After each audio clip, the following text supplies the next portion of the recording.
Next up, we have Darren Ullmann joining us. He's running for Cowlitz County Sheriff. You want to start out by telling us a little bit about yourself and why you're running? I'd love to. My name is Darren Ullmann, like you said. I'm running for sheriff. The main reason I'm running for sheriff is because it's time for a new perspective at the sheriff's office. We've basically had the same leadership model at the sheriff's office for the past 20, 30 years, and it's time that we really update that. I'm a Kelso native, grew up in Kelso and went to Kelso High School. Graduated from Lower Columbia College and went on to the Evergreen State College and then on to Portland State University.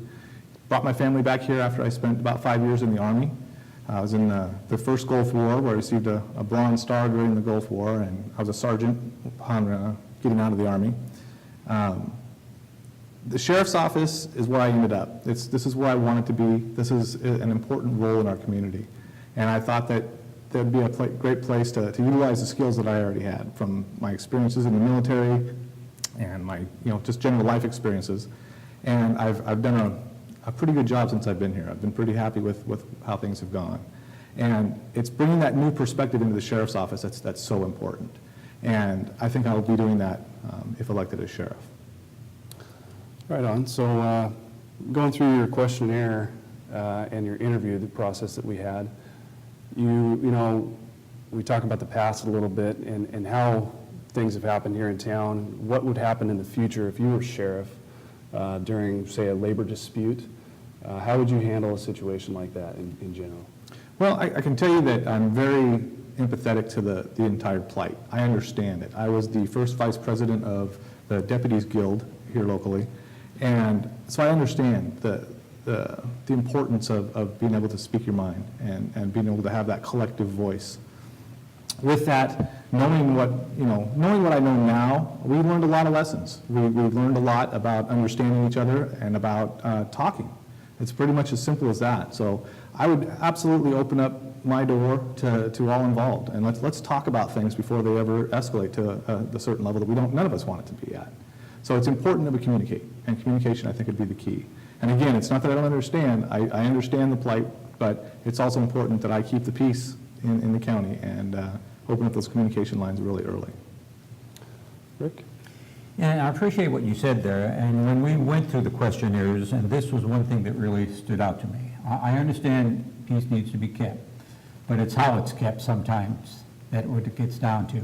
And when I went through the questionnaire that you filled out, and the question was during a labor dispute, how would you go about respecting workers' freedoms of speech and other U.S. labor rights while enforcing the law? And your answer was quite clear. It said, I believe that the most powerful tool labor unions have is their collective voice, whether that's done silently or as part of an open protest. As sheriff and former guild representative, I would understand and respect that need to be vocal. If asked, I would be open early to discussions regarding the law while establishing boundaries with the goal of allowing the workers the ability to be heard, but at the same time, keeping the peace.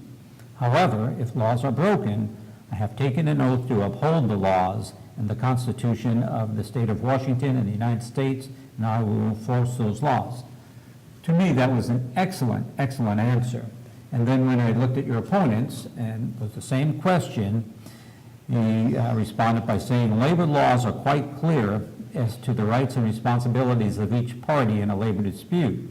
However, that is not my area of responsibility. Public peace and public safety are my responsibility. My expectations have been and so remain that all citizens do what the law allows them to do and respect the other's rights to do the same. Just don't break the law. It's that simple. And you kind of clarified things. Well, the law sometimes isn't simple. We have to talk to the various parties, find out what's going on, and then we can work through those issues. So I was very, very appreciative of how you responded, and I believe that's what you would do. And that's one of the reasons we endorsed you. Yeah, to me, just to expound on that, I'm looking for, I think what labor is looking for is neutrality and professionalism. And it's that simple.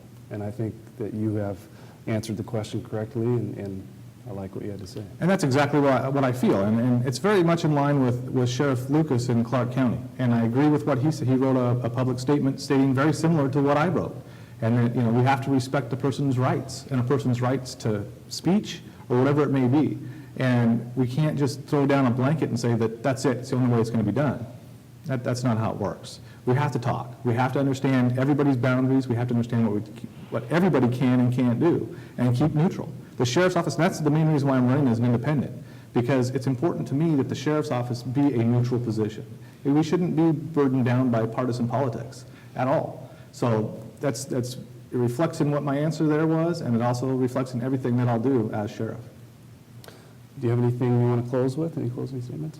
I just would like to say that I'm very excited about this opportunity. We've come a long way. It's been a long 10 months now, but we're excited about our prospects. I've been doing a lot of doorbelling and talking with a lot of people locally, and overwhelmingly I'm hearing people are ready for a change. They're ready for something new and a fresh perspective. The sheriff's office is not a personal office, and it shouldn't be construed as such. It really is the people of Cowlitz County's office. And it's time to make it neutral, and it's time to move forward and have a progressive, innovative department that works for the citizens. Well, I want to thank you for coming, and on behalf of Labor, thanks for coming and joining us. Thank you very much. Once again, thank you very much. Thank you.